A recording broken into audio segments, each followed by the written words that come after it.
سلامونه احترامات ګرانو خوږو اوریدونکو خدای دې وکړي چې راته روغ رمټ وئ او د صحت په جامه پټ وئ او د هر ډول شر او فساد د دشمن نه په امان وئ. دشمن کله هم په امان باندې انسان نه پرېږدي، البته دا به زموږ حکمت وي، موږ به خپله خواري کوو چې له هر ډول دشمن نه داخلي او خارجي نه ځانونه په خپله وساتو. زموږ سره د پی ټي ایم امریکا بحث دی، موضوع مو دغه دی. له امریکې څخه زموږ سره ملګري په دې لړ کې ملګري شوي دي، یو ځای شوي دي نور وحید صاحب او حبیب وزیری صاحب. نور وحید صاحب ستړي مه شئ، خدای مو راوله. ستړي مه شئ، خوشحاله اوسئ جي، آباد اوسئ شهریار خان. مننه. حبیب وزیری صاحب ستړي مه شئ، خدای مو راوله. ستړي مه شئ. تاسو شهریار صاحب تاسو ته هم ستړي مه شئ وایم او نور وحید صاحب ته هم مننه. ښه راغلی. جوړ اوسئ.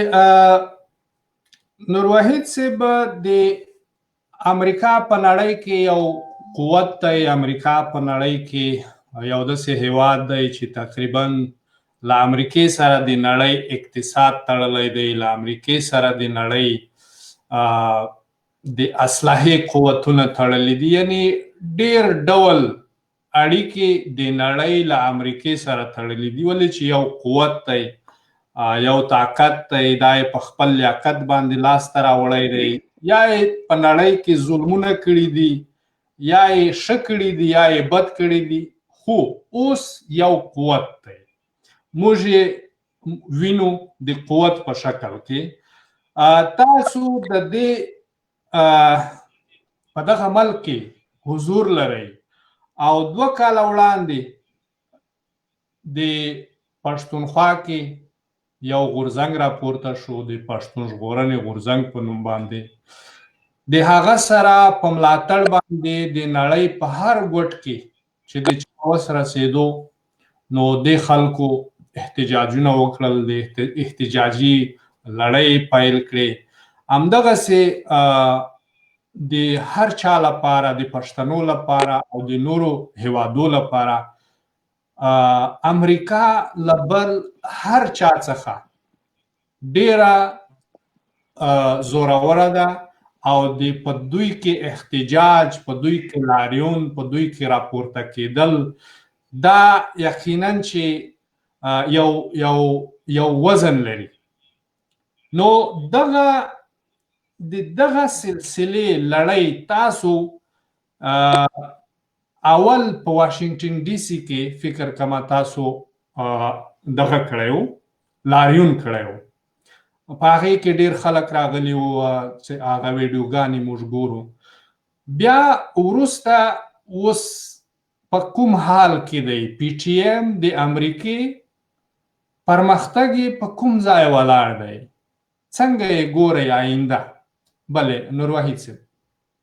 مننه شهریار خان، تاسو ډېر بنیادي سوال دی.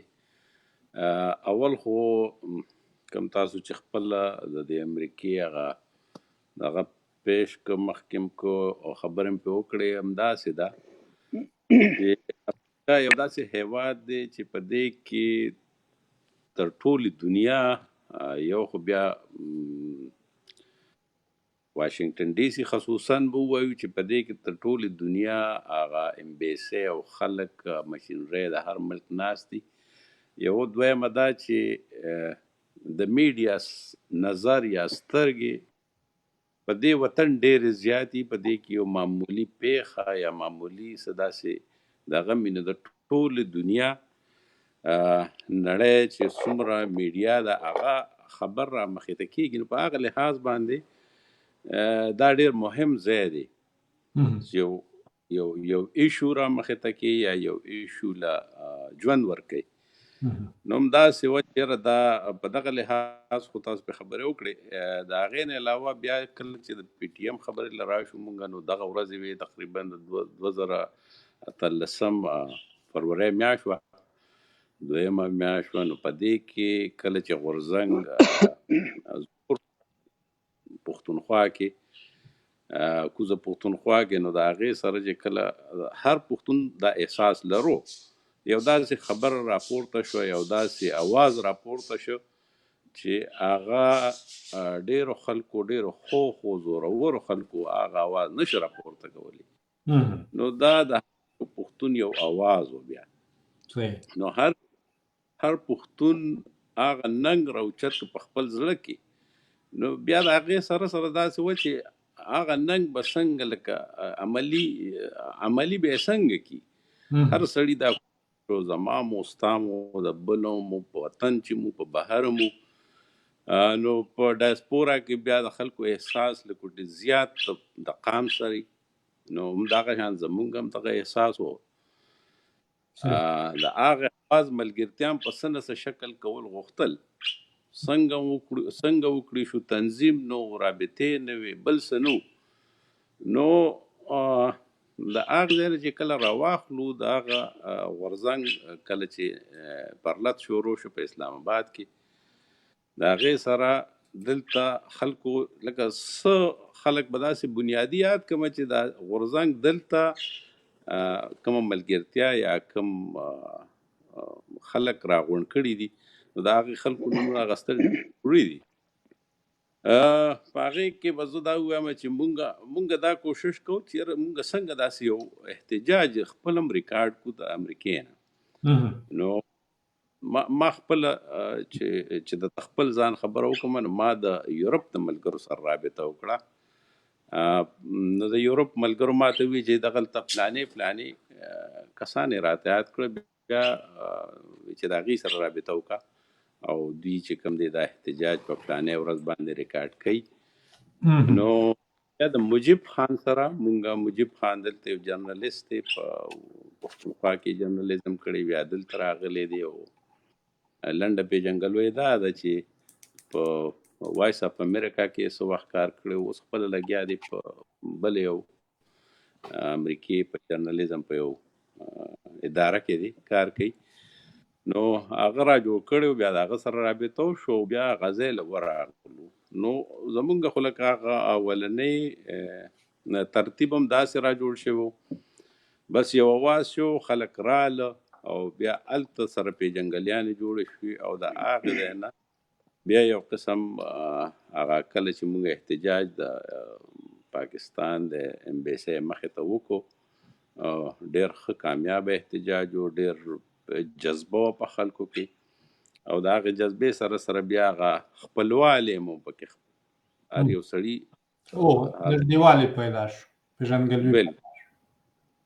نو د هغې نه بیا پیژنګلي شوه، او بیا ورو ورو په هغې باندې چې کوم دی رابطې شروع شوې د خپلو سره، او یو بنیادي ډانچې دپاره کار شروع شو، یو تنظیم، یو غونډه، په هغې باندې بیا غونډې وشوې، او بیا یو تنظیم هم کېښودی شو، بنیاد یې کېښودی شو.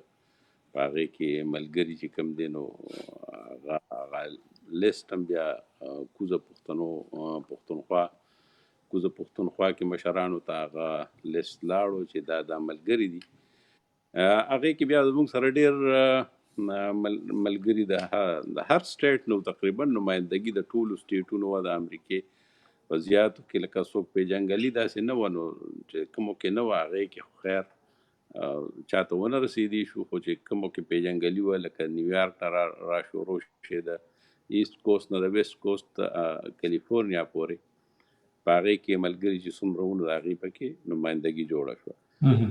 نو دغه یو کوشش وشو، بنیادي ډانچه کېښودلې شوه، نو بس بیا روان شو. وروسته تاسو دا ووایئ چې اوس په کوم بله اوس یعنی فی الحال هلته د کرونا د وجې نه یقینا چې په ټوله نړۍ کې چپتیا ده، که د پښتون ژغورنې غورځنګ هر امر کړی دی، د خړ کمر د شهیدانو تلین و، خو موږ څه نشو کولی ولې چې کرونا ده. یعنی څنګه تاسو ته ښکاري چې که کرونا خلاصه شي له خیره، او لاریونونه به خلک روان کړي، بیرته به پی ټي ایم په امریکا کې یو وجود ولري او راژوندی به شي؟ نو په دې کې اوس په منځ کې ډېرې خبرې داسې راغلې چې هغه کومه چې هغه جذبه وه اول ورځو کې څنګه ما تاسو ته وویل چې هغه جذبه بیا په یو لحاظ د څه ملګرو ماته شوه او هغه یووالی پاتې نه شو کوم چې زموږ د پښتنو غټه ستونزه ده په هرې نه راواله ده کور نه راواله ده هر کور نه راواله نو هغه یو بې اتفاقۍ پکې هغه وایرس پکې راګډ شو چې کوم دی بې اتفاقۍ پکې لکوټې د امریکا پی ټي ایم خبره چې په هغې کې لکه هغه زور بیا موږ ونه لیدو کوم چې په اول ورځ درسته. نور وحید صاحب مننه بیا تاسو ته راتلو. حبیب وزیري صاحب تاسو یې څنګه ارزوئ؟ یعنی په دغه خدای مکړه بې اتفاقي خو اختلاف په هر ځای کې امکان لري. دا د یو مجلس شایست دی، دا د یو ګوند شایست دی، دا د یو تحریک شایست دی، اما که په چوکاټ کې وي. تاسو د پی ټي ایم راتلونکي څنګه وینئ په امریکا کې؟ یعنی خدای دې وکړي چې هغه جذبه هغه جوش بیرته راشي چې څنګه د پاکستان د سفارت مخې ته په واشنګټن ډي سي کې شوی و. تاسو یې آینده څنګه ګورئ؟ مننه شریار صاحب. اول خو د دې موقع نه په استفادې سره ټولو درنو لیدونکو ته خپل احترامات او سلامونه وړاندې کوم. او نور خدا چې دا سوال بنیادی سوال دی، لکه څه رقم چې نور وحید صاحب بعضې ستونزو ته اشاره وکړله، لیکن موږ باید هغه پازیټیو طرف ته لاړ شو. هغه په دې مفهوم چې واضح خبره ده چې ستونزې دلته شته، لیکن د دغو ټولو ستونزو باوجود تر نن ورځې پورې د پی ټي ایم د کوزو مشرانو د هدایت سره سم یا د هغو د احتجاجونو یا بعضې اعلاناتو چې دوی کړي دي د هغې په ملاتړ باندې تر نن ورځې پورې هر یو پیغام دلته یا هغه اواز پورته شوی دی او احتجاجونه هم شوي دي، میټینګونه هم شوي دي. دا چې داخلي ځینې ستونزې ظاهره خبره ده په هر تحریک کې دا بعضې نظر د اختلافاتو ضرور وي، دا لوړې ژورې هم پکې راځي، خو دلته په صورت عموم که لر دي او که بر دي ټولو میشتو پښتنو د یو هغه ملي احساس په بنیاد باندې هغه خپل نیک پیرزوین او اظهار د نظر یې زموږ سره هر وخت شریک کړی دی. او ظاهره خبره ده چې هر کار چې په یو اتفاق باندې وي، په یو تفاهم باندې وي، نو هغه نتیجه هم درسته ورکوي. او د بې اتفاقۍ نه خو موږ نه تېرې تاریخ راته په اثبات رسولی دي چې نه مو تېرې ګټې لیدلې دي او نه اوس او نه په آینده کې.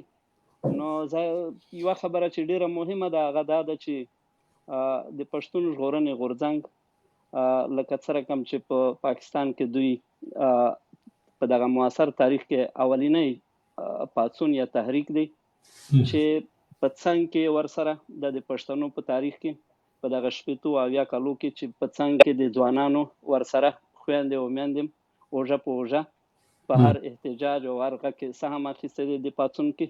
نو دغه یو بې مثاله پاڅون دی، په دې کې هیڅ شک نشته. او همدارنګه ورسره چې د ټولو نړۍ میشت پښتانه هغه که په هر ملک کې دي، که غربي اروپا کې دي، که هغه په اروپا کې دي یا په امریکا کې د غربي نړۍ کې دي، ټولو ډېر دروند ملاتړ ورسره ښکاره کړو. نو اوس هم دا امیدونه داسې نه دي چې موږ نا امیده یو یا دلته کوم کار نه کیږي. صرف دا ده چې هغه کار چې په انفرادي شکل یا په مختلفو ګروپو په شکل باندې پرمخ ځي، زما په نظر باندې بهترینه لار یې دا ده چې دا ټول سره رایوځای شي او په یو محور سره راټول شي، ځکه چې زموږ اهداف او زموږ مقبره زموږ ملي ارزښتونه ټول یو دي.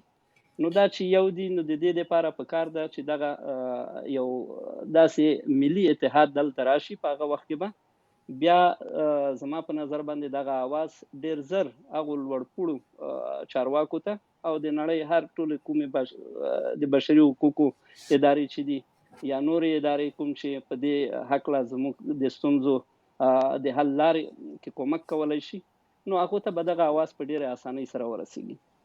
درست.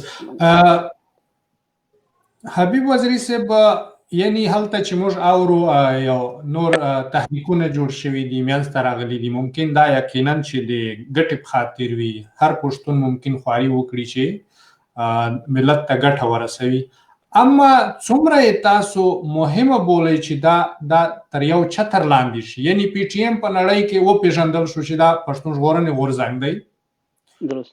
د دې لاندې به موږ احتجاجونه کوو، لاریونونه کوو، له نړیوالو یعنی سفارتکاري به کوو، که کانګرس ته ځو، که بل ځای ته ځو، که هر ځای ته موږ خبر رسوو، پیغام رسوو، د پی ټي ایم د چتر لاندې به وي. دلته څومره دا نور احزاب یا تحریکونه چې په څنګ کې ورسره جوړ شول پیراول، دا څومره تاثیر کوي؟ یعنی دغه خو وجه نه ده، سبب نه دی چې د امریکې نه هغه جذبه بیا رانغله لکه څنګه چې د واشنګټن ډي سي کې د سفارت مخې ته وه. مننه.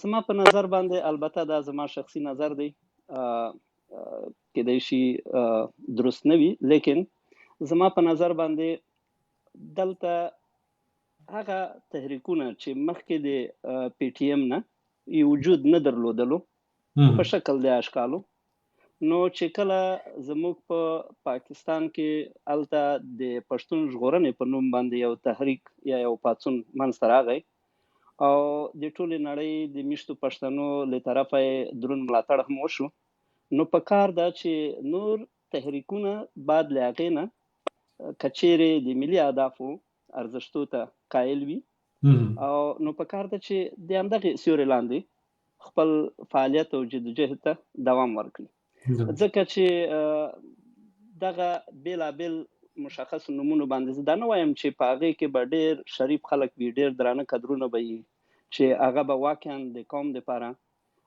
ډېر درستې هلې ځلې کوي، او خو ځینې داسې اشخاص هم شته چې هغه د دې په ځای چې د قوم د ملي ارزښتونو ته ګټه ورسوي، شاید په نقص تمام شي.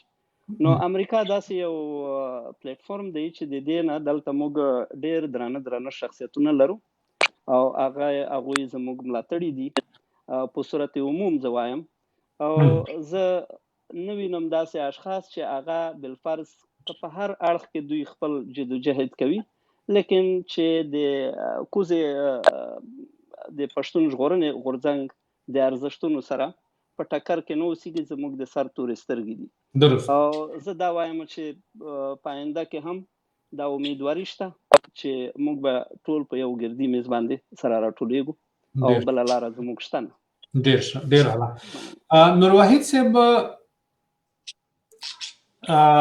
څنګه احساسوئ یعنی دا امکانات لکه څنګه چې حبیب وزیری صاحب وویل، بیرته په یو ګردي میز باندې کښېناستل او د پی ټي ایم د چتر لاندې د مبارزې مخ ته وړل، ورسره په څنګ کې چې د پښتون په نوم باندې د لر او بر دي یا د لر دي، په هغې نوم باندې چې څه شي جوړ شوي دي هغه هم د پی ټي ایم د چتر لاندې راشي، دغسې د اتفاق امکاناتو لاره تاسو وینئ؟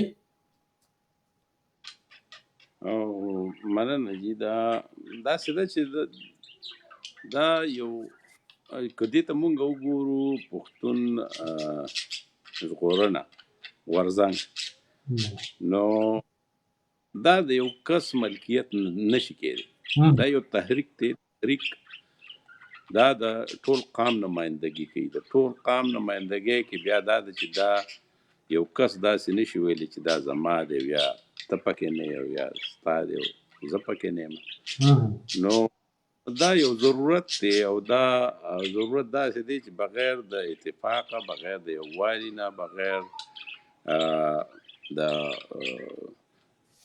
هغه اهداف نشي حاصلولی، هېڅوک یې نشي حاصلولی. که یو کس هم کې خپلې هڅې وکړي، خو دا ګرانه خبره ده چې دغه اهداف حاصل کړي. او زموږ مقصد د پی ټي ایم د تحریک بنیادي مقصد هم دا دی چې چاته به بده نه وای، او کو هر څوک پښتون دی هغه زموږ ورور دی، نو هغه ناپوهه دی، هغه له د خدای عقل ورکړي، هغه له د خدای پوهه ورکړي. نو په دغه بنیادي نظر باندې چې ورته وګورې، نو د دې نه علاوه بل لار نشته چې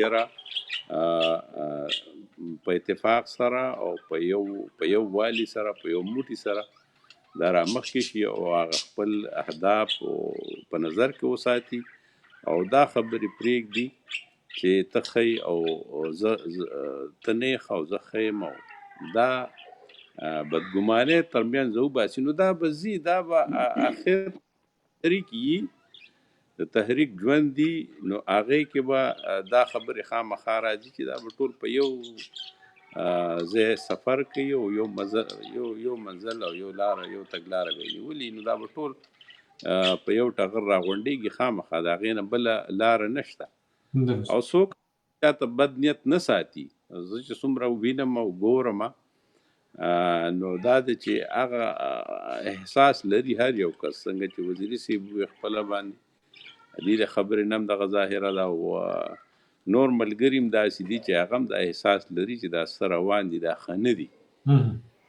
دا ده چې دا څنګه بیا راشي په یو میز سره کینی، په یو ټغر سره کینی او خپلې خبرې ترسره کړي. نو امید دی او انشاءالله وبشي، که زري که پسي داسې به کېږي خامخا، د هغې نه علاوه بله لار نشته. درست. تاسو وحید صاحب په ټیکساس کې، کیلیفورنیا کې، واشنگټن ډي سي کې او نیویارک کې، په دې ځایونو کې یعنی په امریکا کې په عموم څومره، یعنی ټوټل څومره دغه به شوي وي احتجاجونه په دې 2 کالو کې؟ په دې کې خو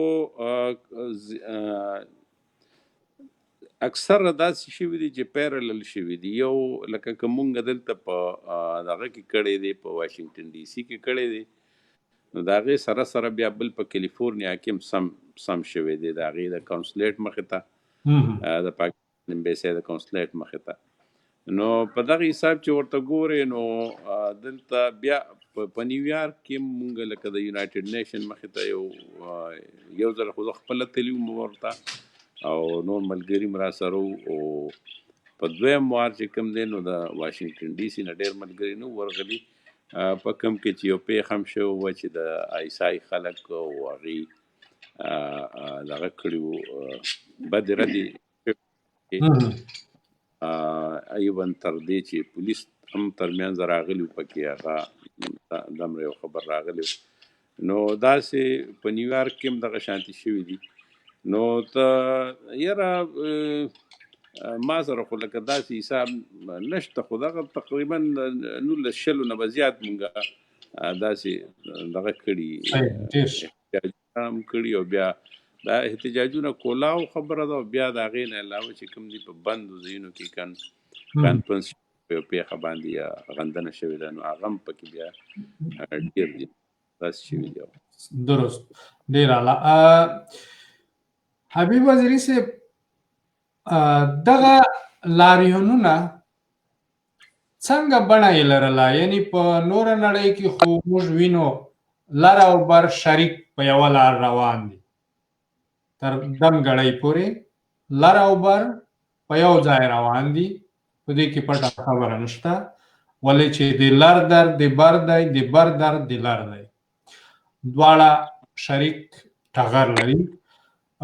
د امریکې د دې 100 یا هر څومره چې ستاسو احتجاجونه او د دې بڼه څنګه وه؟ یعنی اورېدونکي که واوري، په دې کې لر او بر دواړه په یو ځای روان وو، او آخري د اوسني آخري احتجاجونو کې هم لر او بر دواړه په یو ځای دي که نه؟ داسې خواري خو نه ده شوې چې دا پروګرام د پی ټي ایم د پښتون ژغورنې غورځنګ فقط د لر خواته چا خواري کړي وي چې دا د په پښتونخوا پورې وتړلی؟ مننه شریعت صاحب. تر نن ورځې پورې څومره احتجاجونه چې دلته شوي دي، تاسو ته بهتره پته ده چې هغه ظلم جبر چې په پاکستان کې د خاص کر د پښتونخوا په علاقو کې او بیا په افغانستان کې هم کوم ظلم او جبر چې هلته روان دی نو دغه ستونزه او دغه درد او دغه غم د ټولو په شریکه دی او دواړه خواوې عموما په دې ارمان دي چې هلته هم امن راشي او دلته هم امن وي او سوکاله ژوند ولري نو دلته هر میټینګ چې شوی دی یا هر احتجاج چې دلته شوی دی په هغې کې بالکل د لرو برو دواړو خواوو نه پکې سهم اخیستل شوی دی او په دې باندې په ابتدا کې بعضې هغه داسې وو چې باید صرف دغه کوزو خلک لیکن هغه خبره خپله هر یو اشتراک کړی دی داوطلبانه بدون لدې نه چې څوک یې سپیشل را دعوت کړي نو دا د دوی د احساس او د دوی د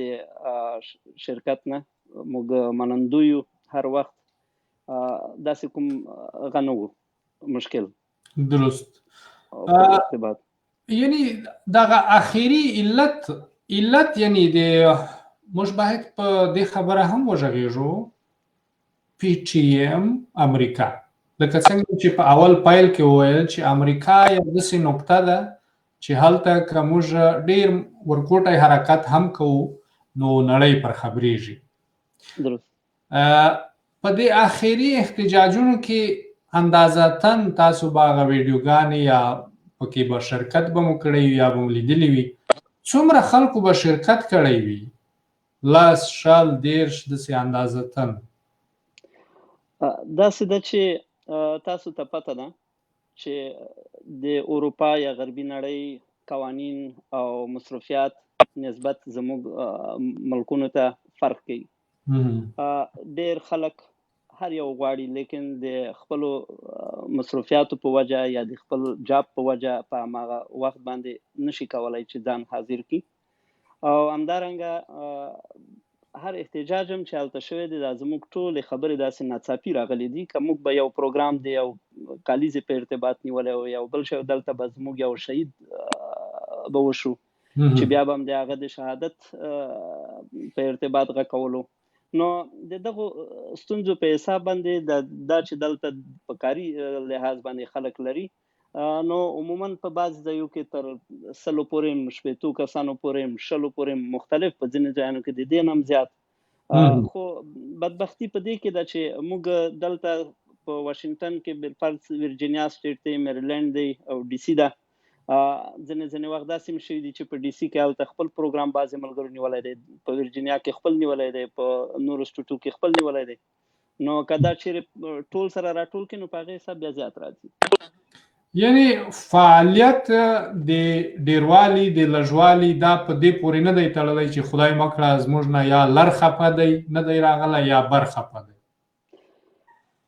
بالکل اصلا خبره دا ده چې زموږ اصلي هدف د اواز رسول دي څومره چې زموږ خپله توانایي ده دغه زموږ د اواز رسول هم د پاکستان چارواکو ته هم د نړۍ نورو هیوادونو ته دغه اواز چې په هر شکل کې هر څوک او په هر ځای کې وکولای شي چې د هغو لوړپوړو چارواکو هغه ته دغه اواز ورسیږي دا زموږ په خپله کامیابي ده نو دا مهمه نه ده چې تعداد څومره دی څومره خلک دي او څنګه او موږ امیدواره یو چې انشاءالله داسې وخت به راځي او د دې دا د وخت تقاضا ده چې موږ باید تمرکز په اتفاق باندې وکړو تر څو وکولای شو چې د ټولو خلکو خواهشات او هغه امیدونه چې دوی زموږ نه لري چې موږ د هغو درست ځواب ورکړی شو درست نور وحید صاحب ستاسو انتخابات چې شوي دي یا مو مشران ټاکلي دي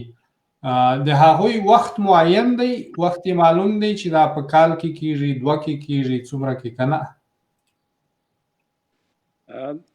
داسې ده شهریار خان دی کې خو څنګه تاسو ما په اوله کې وي دا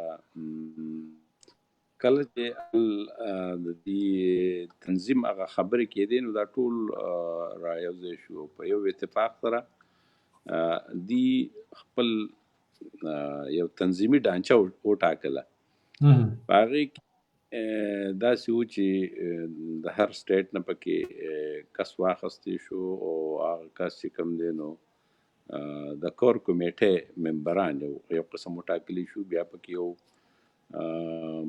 ملګري باندې دغه وشو، اتفاق وشو چې دی به مشري کوي. خو د دې څه داسې ټایم لیمټ نه و چې کینې دا به کال یا به 2 یا به 6 میاشتې، داسې یو خبره نه وه. او نو هغې کې د ما خیال دی چې زه هم لکه د کور کمیټې ممبر وم او وزیري صاحب هم و، نو دوی وروستو بیا په هغې کې داسې یو خبره وشوه چې یو پیرلل تنظیم کیدی شي چې روانو یا یو ګروپ روانو، نو هغه خبرې هغه ځای ته ونه رسېدې شوې کومې چې د الیکشن د لورې وې. نو بهرحال هغه خبره خو پکې نه وه. مقصد مې خبرې دا دی چې داسې څه دغه نه و، داسې ترتیب یې نه و جوړ شوی چې کنې دا ممبران یا دا کال یا د 2 و، نو د هغې داسې یو دغه نه و چې کنې دا به کال نیم کار کې 6 میاشتې کار به کې، دغه ټایم یې نه متعین شو، میکانیزم نه و. او اوس هم نشته که نه؟ ستاسو څه خیالونه دي؟ یعنې دغه کرونا که تېره شي داسې امکانات شته چې هغه دا میکانیزم جوړ شي، تاسو خواري وکړئ د امریکې پی ټي ایم چې یو میکانیزم جوړ شي چې انتخابات کال دی 2 دی، څوک یې مشر دی څوک یې کشر دی؟ نو اوس خو دا په دې به زه دومره بحث ونه کړی شمه. زه چې څومره اورم چې یاره دغلته یو تنظیم شتون لري او په دومره پې خبر یو چې د هغې مشري هم شته، نو دا هغې پورې دغه لري مربوط دی اړتیا لري پوښتنه وشي چې هغې خپله کې را مخامخ شي او دغه وکړي. نو په دغه اوس زه نه یم پوهه، در څه داسې خاص رابطه هم نشته، نو په هغې زه دومره څه پې نشم ویلی. درست، مننه. حبیب وزیري صاحب، ستاسو د دې په دې هکله چې یعنې په هر ځای کې دا معلومه ده چې مشر یا کال دی یا 2 دی یا نیم دی په نړۍ کې، په هر تحریک کې او په ګوندونو کې او هم په پادشاهي کې په ډیموکراسي کې، تاسو داسې څه اورېدلي دي د پی ټي ایم په هکله چې هلته څو کلن دی مشر؟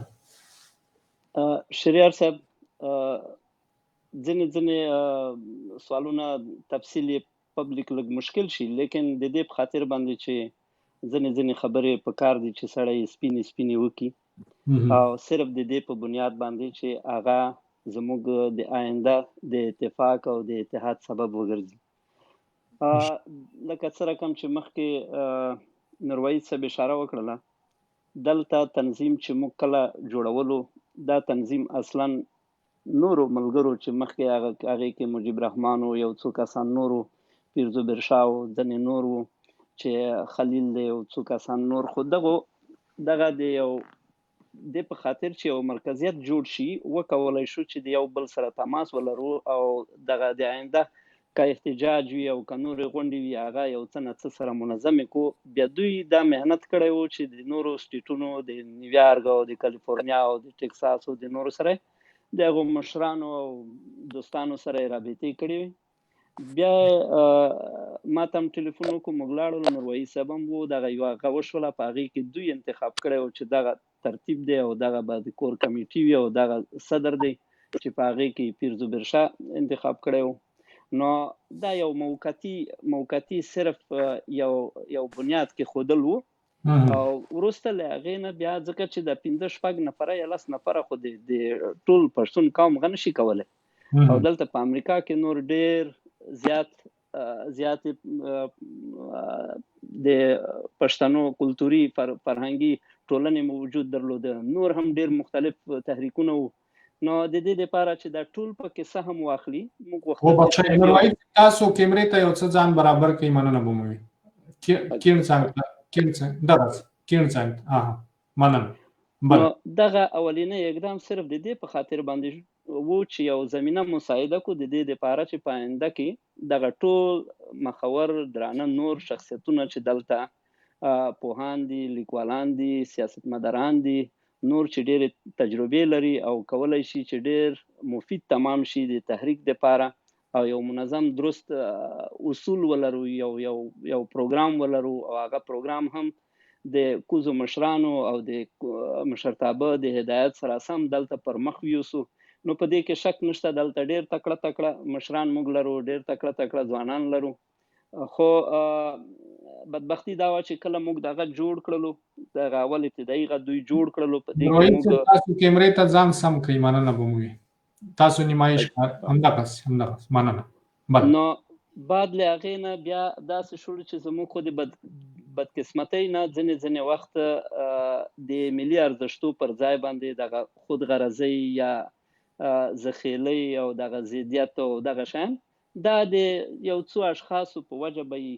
نو خلیګاوې یا کمی هر انسان لري، کیدای شي تر ټولو په ما کې زیاتې وي، لیکن امیدواري دا وه چې موږ کولی شو چې پر مخ. نو دلته څه نه څه غلطۍ زموږ خپلې د امریکا د ځوانانو هم وي او همدارنګه د کوزې خوا نه هم داسې دقیق تصمیم ونه نیول شو همزمان چې وکولی شي چې دغه ځای یا دغه تنظیم او یو درسته غور کی سمت ورکړي چې هغوی وکولی شي په هغې کې کار وکړي. خو اوس دا نه ده چې موږ دلته کوم بې اتفاقۍ راغلي دي، نو د دې په خاطر هر شی شټپ ولاړ دي یا پی ټي ایم د منځه تللی، دا غلطه خبره ده.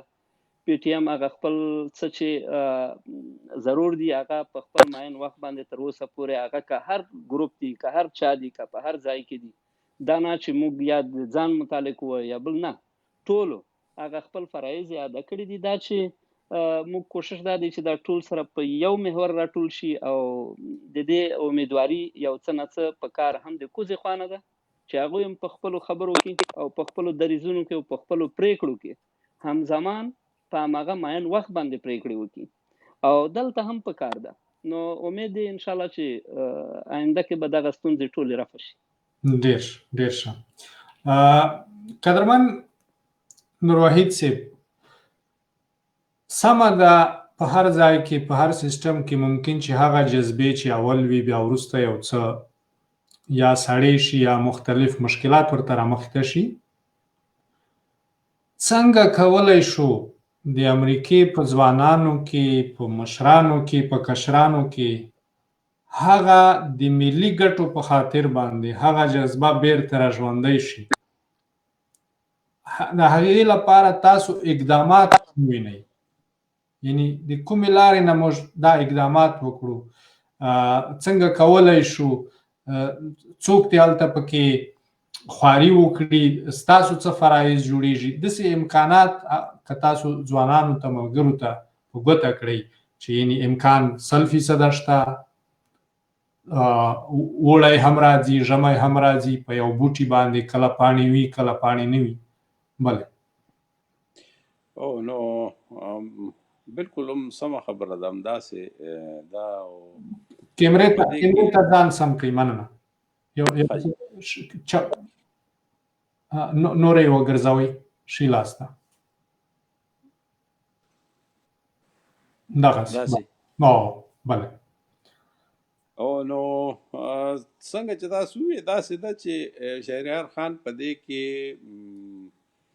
ملګري چې کوم دي نو د هغې کوششونه شته، وزیري صاحب هم دی او داسې نور ملګري هم دي، ښه ملګري دي ټول، لکه د پی ټي ایم پښتانه دي، هر سړی چې کوم دی نو عزتمنده دی او الله دې عزتمنده ساتي ټول. نو هغې چې کوم دی دا خبرې شته او په دې باندې یو خبره روان هم ده چې داسې یو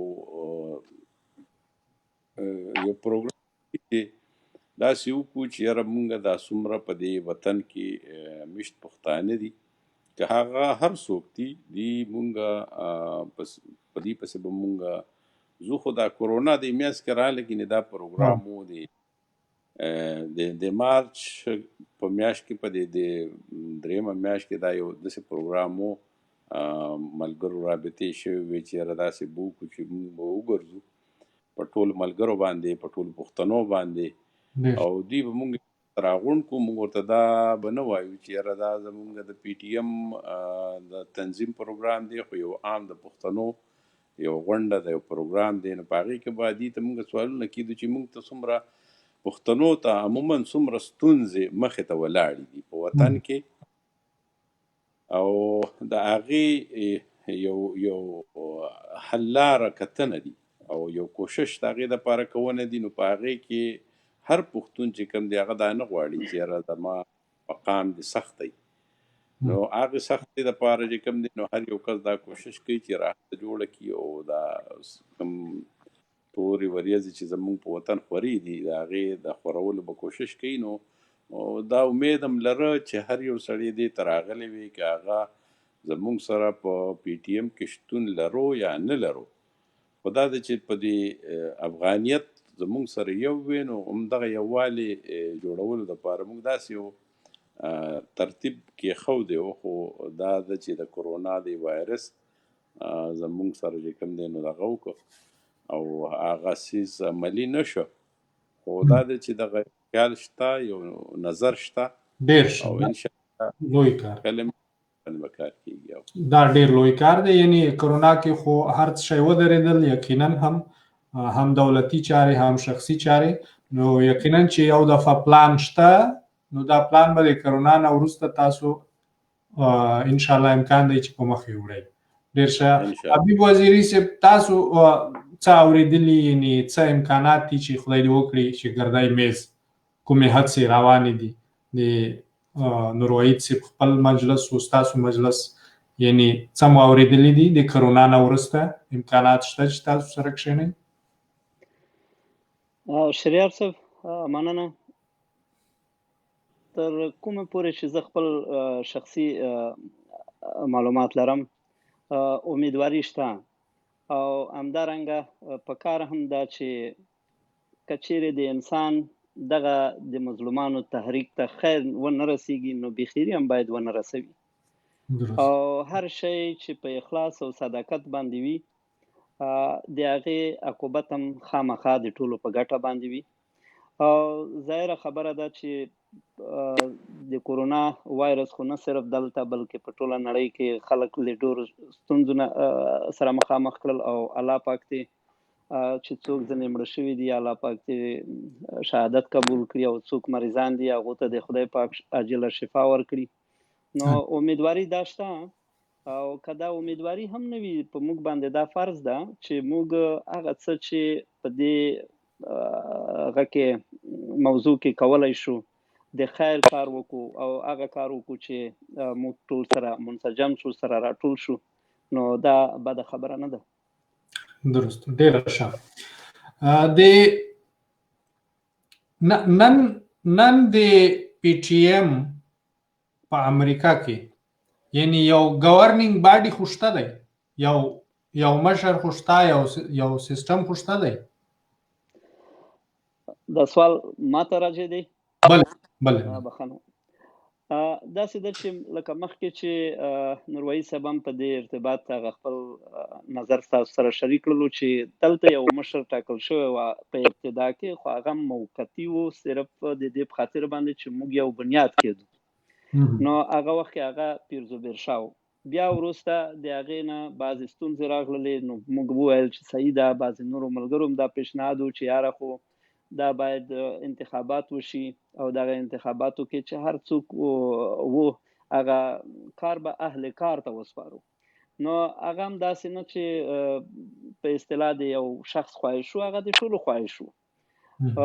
اوس داسې نه ده چې دلته کوم مشرتوب خو داسې و چې وروسته کله چې دغه پرابلمونه رامنځته شول، بیا نو دغه د پی ټي ایم پارالیل ګروپونه جوړ شول چې هغه هر یو ځان ته اوس په اصطلاح فعالیت کوي. نو هغوی ځان ته رهبریت لري، بل ځان ته رهبریت لري، او موږ هم په دې حساب باندې تر نن ورځې پورې په هغه شکل باندې لکه هغه مخکې چې کوم روانو د دوی سره په شریکه مو نه دی په مخ وړی، لیکن د دوی غوندې په انفرادي شکل باندې تر اوسه پورې هیڅ کوم داسې مشکل نشته. مخکې مې هم درته عرض وکړ، دې خبرې تکرارول هم ضرور نه دي. هر څوک چې په هره ساحه کې هغه که د لیکلو هغه لري توان لري، هغه که د یو پوسټ توان لري، هغه که د احتجاج توان لري، په هر شکل کې چې دی د دې زموږ د دغو تکړه مبارزینو ملاتړ کوي، زموږ د سر تورې سترګې دی او موږ باید د هغو ملاتړ وکړو. نو امید دی انشاءالله چې په راتلونکي نږدې وخت کې به ظاهره خبره ده چې دا په یو اړخیز هغه باندې نه کېږي، دا باید اړخیز ټول خپل نظریات او خپل انتقادونه، خپلې کمۍ، خپلې بیشۍ هغه سره ښکاره کړي او د یو اصلاح په شکل باندې چې هغه څه چې بالفرض په ما کې کومې کمۍ وجود لري، هغه چې په دوی په یو بل کې شخص کې کومې کمۍ وجود لري، هغه باید ومنو. موږ باید د اصلاح په خاطر باندې، د قوم په خاطر باندې، نه دا چې د شخصي ایمیج او یا د په خاطر باندې چې ګویا زه ځان ښکاره کړم. نو په ډېر معذرت سره د یوه خبره کول غواړم، زموږ ډېر تکړه ډېر محترم شخصیتونه دلته په امریکا او اروپا او په نوره نړۍ کې وجود درلوده، لیکن د پی ټي ایم د راتګ نه مخکې دوی خپله پوهه، خپل هغه میړانه یا خپل اواز په داسې یو شکل باندې نشو د اظهار کړی مخکې. نو دغه ابتکار د همدغو کوزو ځوانانو چې په حقیقت کې هلته شهادت ته په سره ورځ شهیدان یې ورم کړل، جیلونه او د هغو بې عزتۍ او د هغو رنګبدۍ په مقابل کې هلته میدان ته راوتي وو، همدغو خلکو دغه زمینه دوی ته مساعده کړله چې اوس راووځي په نره باندې دلته په دغه پر امنه ملکونو کې د حقیقت په بنیاد، د انساني حقوقو د غوښتنې په بنیاد، د ازادۍ په بنیاد او د دې ظلم د جبر په خلاف دوی دلته مبارزه وکړي. نو زه دا وایم چې دوی ته پکار ده چې د شخصي ابتکاراتو او شخصي غرایزو نه تیر شي، د یو ملي انګیزې په بنیاد باندې، هغه که لر دی، که بر دی، هغه که ځوان دی، که سپین ږیری دی، ټول په یو اواز باندې د کوزې پښتونخوا د پښتون ژغورنې غورځنګ په کلکه ملاتړ وکړي او په یو اواز باندې. په هغه وخت کې به زما په نظر باندې هم دلته هم او هم به د پاکستان چارواکو ته زموږ د په اواز کې یو تاثیر وي او هغوی به اوري او ورسیږي به. درست. او دا پیرالل یا ورسره چې په څنګ کې کوم تنظیمونه یا تحریکونه جوړ شوي دي د پی ټي ایم د جوړونې نه وروسته، درست، د هغوی ملګري هم د هغوی رکنیت لري، هم د پی ټي ایم رکنیت لري، یعنی دواړو رکنیت لري دا ملګري؟ داسې چل دی چې دا ټول ملګري عموما کوم چې وروسته د پی ټي ایم د دغه یو ناتکمیل تنظیم په حساب به ووایم یا رقم چې و، خو که څومره نیمګړتیاوې هم لرلې باوجود د هغې ډېرې لاسته راوړنې هم لري. نو د هغو ملګرو د بعضې ملګرو د شخصي اختلافاتو چې هغه موږ بار ښکاره هم کوز د مشرانو سره شریکې کړي دي، داسې دوه مخې خبرې هم نه دي، نه دا چې پس شا خبرې دي، هغه هم ټولې په هماغه وخت کې شریکې کړي دي او علم دي چې یاره دا به په دې ترتیب. نو دا لږ اوږد بحث دی. بیا د هغه ځای نه یو مسؤل نفر هم دلته راوټاکل شو چې دغه دلته منځني کوم اختلافات چې دي چې هغه د منځه ویسي، هغه ډاکټر زبیر صاحب و. خو د هغه په موجودیت کې هم هغه به ځینې کمی به زموږ خپلې وي، ځینې به د دوی وي، یا ځینې هر شی چې و، خو موږ غوښتل چې یو اصول، یو پرنسیپ باید وجود ولري چې ځکه چې تر اوسه پورې زموږ د پی ټي ایم کوم قانون یا په د پاسینۍ ژبه کې اساسنامه او یا برنامه ورته وایي هغه موږ نه لرو، خو موږ بیا هم په داسې یو معاشره کې ژوند کوو چې دلته په خپله ډېر د قانون خلک پابند دي او کولی شي چې دغه قانون نه په استفادې سره خپل ګوندونه هم یا خپل تحریکونه هم منظم کړي. نو دغه کوم راځم دغه ستاسو اخري ټکي ته چې وروسته له دې نه چې دغه سره جدا شول که نه، هغه په دواړو خواو کې دي که صرف په پی ټي ایم کې. زه داسې فکر کوم چې په هر حالت کې سړی باید مسیر هدف معلوم وي او د بدقسمتۍ نه زموږ غټه ګناه چې ده هغه دا ده په صورت عموم چې ډېر لنډمهاله سوچونه کوو او اوږدمهاله پالیسۍ او اوږدمهاله پلانونه دا نه لرو او سیاسي شعور هم اول زه په خپله شاید نه لرم ډېرې کمۍ به شی لرو، باید د دې دپاره مطالعه وکړو، د دې دپاره زده کړه وکړو، عملي میدان ته وروځو. خو زه دا وایم چې دغه لنډمهاله سوچونه زموږ د ژوند او زموږ د مبارزې یوازینی د ناکامۍ علت دی. درست. هغه په دې وجه باندې چې موږ اوږدمهاله پالیسي نه لرو چې موږ په دې باندې تمرکز وکړو چې دغه پاڅون دا یوه ورځ نه ده او دا به ډېر زیات دوام لري او د پښتنو ستونزې صرف نن نه دي راپاڅېدلې، دا د 80 اویا اتیا کالو خبره ده. نو د دغو مسایلو دپاره درست پلان پکار دی، درست اصول پکار دي او د هغې مراعاتول پکار دي. نو په دې چوکاټ کې زه فکر کوم چې دغه خلک چې د کوم پرالیل هم کار کوي هغه اهداف تقریبا همدغه دي چې د غواړي که نه چې د خپل ملک او د خپل پښتونخوا د مظلوم ولس سره هغه اظهار د خپل همدردۍ وکړي د احساس. خو بدبختانه د دغو شیانو کومه ګټه نه ده رارسولې. دغه مختلف ګروپونه یا د مختلف عنوانو لاندې د دې نه معلومیږي چې د دې آینده، ځکه چې دغه خبره ما په ابتدا کې هم کړې ده، نور وحید صاحب شاهد دی، ځکه چې دیم په موږ دوی عموما په یو هغه کې وو مجلس کې د ټولو دوستانو سره دا څه اختلافات چې دلته راغلي دا ډېر جزئي او دا د یو څو کسانو مشخص مشکلاتونه وو. خو عفو غواړم، خو هغه باعث د دې وګرځېدل چې دا موږ ډېر زیات تشویش هم درلودلو، په مشرانو فشار راوستلو، دلته هم سوالونه سینتۍ کولې. دا په همدې وجه و چې سبا ته دغه شی په مختلفو ګروپو تبدیلېږي او بیا به هغه اصلیت له منځه، هغه تاثیر به یې له منځه تللی وي. درست. مننه حبیب وزیري صاحب، خدای مو راته خوشحاله لره. خدای دې وکړي چې د یو چتر لاندې پښتانه یو ځای شي، چې په هر ځای کې دي، په هر ګوټ کې دي. پروګرام به راغونډوو. نور وحید صاحب، اخري خبره به ځوانانو ته ستاسو د لر او بر ته کومه وي؟ ځوانان دې په کومه لار روان شي چې ګټې ډېرې ترلاسه کړو؟ بله. مننه شهریار خان. زمونږ یو بنیادي ستونزه ده چې هغه بې اتفاقي. نو دا تحریک چې کوم اوس زمونږ لاسته راغلی دی دا زمونږ سره د الله تعالی طرف یو ښېګړه ده. نو دا به چې دی خو یو بنیادي څیز یې راښکاره کړو چې هغه ډېرو کې نه و، چې دی یو افغانیت رامخې ته کړو، دی ټول پښتون په یو لاره روان کړ. د ټولو نه لویه ګټه ده.